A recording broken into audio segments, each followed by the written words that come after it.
Tara at itutur ko kayo dito sa Lake Farm de la Mare.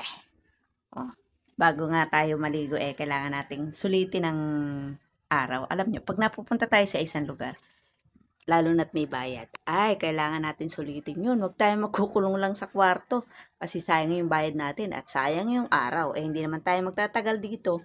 Kaya habang lumakad-lakad tayo at videohan natin yung lahat ng pwedeng videohan, di ba?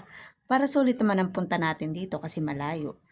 Yung taga-video ko nagrereklamo Kasi napapagod nga raw siya kada drive. Ako pa, siya pa raw ang taga-video.